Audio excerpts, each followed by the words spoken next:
Hey, what's going on? I don't know how to do gaming videos. But this is related to SpongeBob Search for SquarePants. Look at Spot! Oh my god! Look at Spot! Wait, I literally just joined this. I don't know what's going on. I went on the SpongeBob wiki for the SpongeBob Search for SquarePants movie, and I saw they have a Roblox event that's themed around the movie. They're just like playing, whoa. They're playing the trailer, and also look at this! Look at this is so cute. And they have the one product they have for merchandise out. They have the Olipop soda cans that I tried on video. They have that on the Roblox event. I think that's pretty cool. What is this? Prehistoric. So am I supposed to get these? That's a pretty niche reference right there. I'm sorry. Wait, you get free? Wait. I'm so confused. My brain is rotting. Yeah, as you can see, there's a bunch of stuff related to Search for SquarePants here. I don't think the gameplay is in any way related to it, but I think, you know, this alone is kind of crazy. Oh, it keeps like doing that. I was gonna like have more of a analytical video being like, oh, this is what's going on in the game and how it relates to the excitement for the SpongeBob movie. I know that, oh, Potty! They have Puffy Fluffy! Wait, this guy is actually stacked. I think I'm gonna enter the Krusty Krab. I'm gonna play.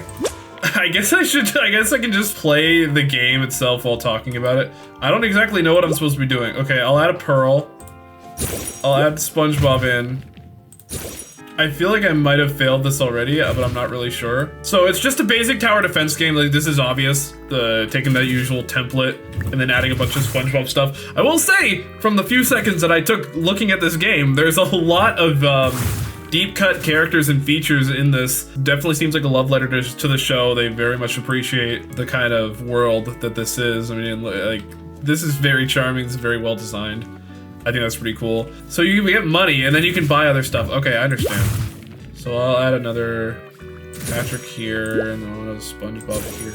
So right now I'm making a lot of content hyping up the new Search for SquarePants movie. I don't think there's too much brand new news besides this game, which I kind of feel like a complete outsider in. I don't know how far I'll go into it, but I mean, looking at it was cool enough. But I thought this would be good theming to talk about the other thing related to SpongeBob video game tie-ins with Search for SquarePants, because... Whoa, what happened? Oh, I guess I won something? That's pretty cool. So anyway, I'm losing my train of thought trying to talk while everything is brain rotting me around every single corner. They have the Sea Bunny! Wait, I love that they use the Sea Bunny design. That's really cute. They really have like every kind of thing here. What level am I at?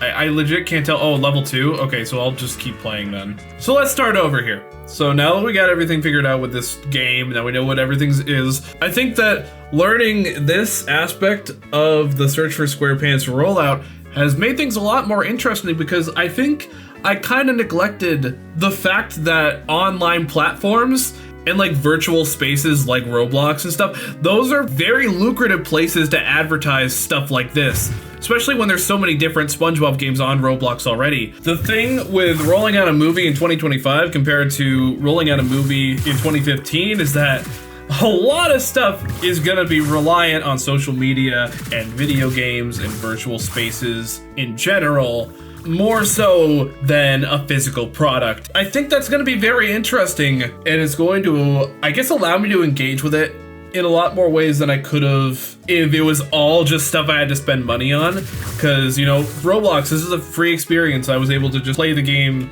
as is. There are a lot of physical products still coming out, but it's stuff like this that I think it really shows how marketing has evolved and changed, especially marketing to kids, because it's very clear that stuff like this, like Roblox, has really become the hub for Nickelodeon to advertise stuff, because I remember they advertised Rock, Paper, Scissors, one of their newest Nicktoons, on here too.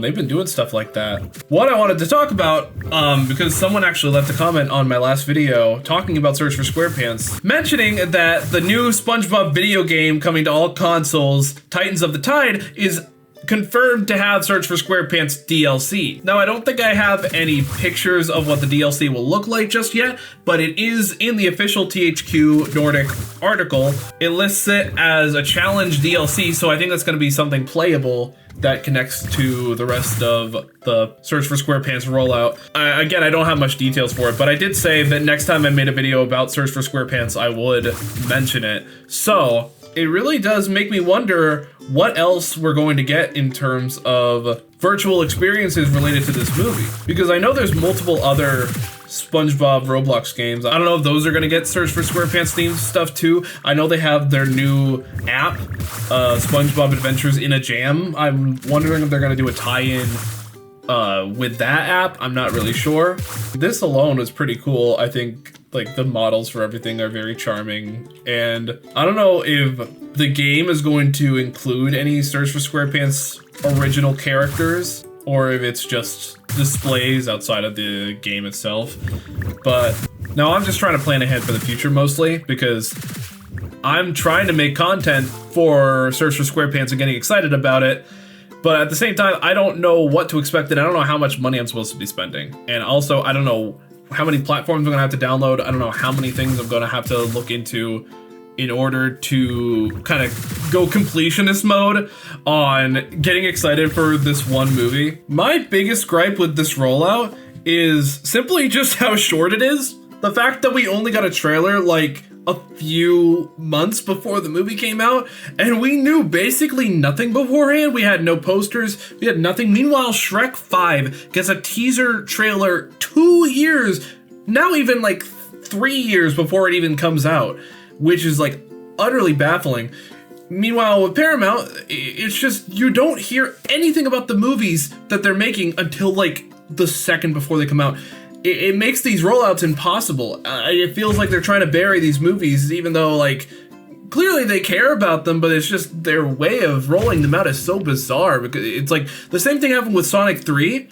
That was, like, I think the 10th highest grossing movie of last year, but Paramount didn't advertise or make any trailers for it until, like, only 3 or maybe 4 months beforehand. But even then, it's just like you heard nothing. You heard radio silence. Even though everyone was anticipating it coming out, you just heard absolutely no teasing of the movie from anyone. It was bizarre. Paramount seems to be sort of individualizing their rollouts for their kid movies. Like going back to Sonic 3, the second that movie was starting to die down in theaters, they started pushing the Smurfs movie and solely focusing on that for the entire beginning of this year. And then the second that Smurfs was coming out in theaters, then we got a SpongeBob movie trailer. Like, instead of overlapping the rollouts, they're just giving each of them their moment to shine. But what that ends up meaning is that people know that this movie exists for a while, hear nothing, then all of a sudden they see every single thing possible about it, and it's all in your face, and it's just constantly happening, everyone's talking about it, and then it just dies back down and they move on to the next thing.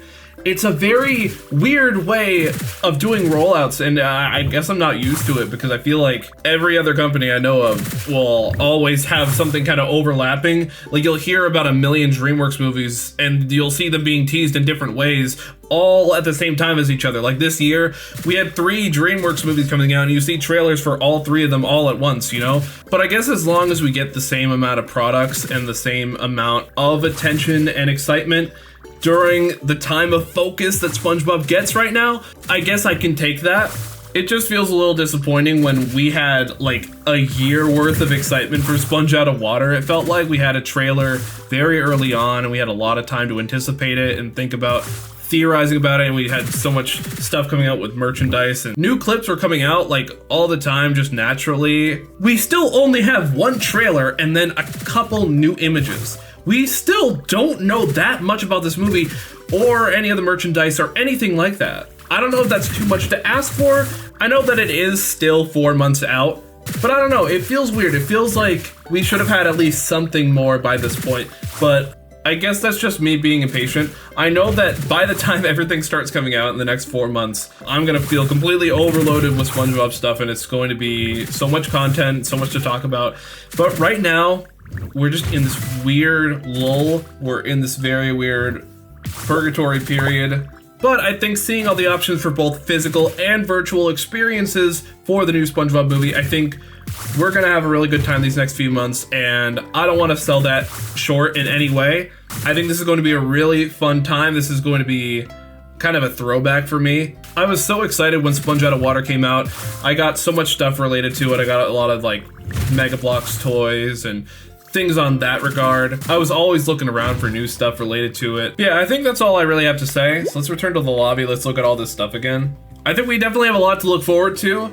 It is kind of a wait and see situation right now, but I do see a lot of things coming up that I think are gonna be like tons of fun. This really feels like a movie that's going back to a lot of the roots of the charm of SpongeBob, and that's why I'm so excited for it overall, is just because this is a movie that I feel like deserves all the excitement and merchandising and advertising as it could possibly get. And hey, if Paramount isn't gonna do any of the advertising, I'm gonna keep doing it. I'm gonna keep talking about it. And I'm just hoping that me making these videos is getting you excited just as much as I am. My main intention with these videos is definitely just spreading the excitement around, getting the word out in as comprehensive of a way as I possibly can. I think this is gonna be a really fun, great experience for SpongeBob fans, and I cannot wait for the fall to see what's coming up next and what I can basically add to my SpongeBob toy collection. But yeah, until something else about the movie comes out, I'm just gonna leave it here.